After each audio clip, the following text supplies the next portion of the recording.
We have the world's ugliest Glock 20 full of 180 grain hard cast bear loads, 2.5 pounds. Empty, 1.7 pounds.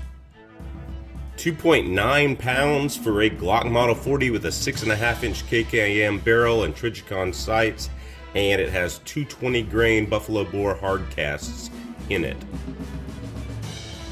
Empty and unloaded, it's 2.1 pounds.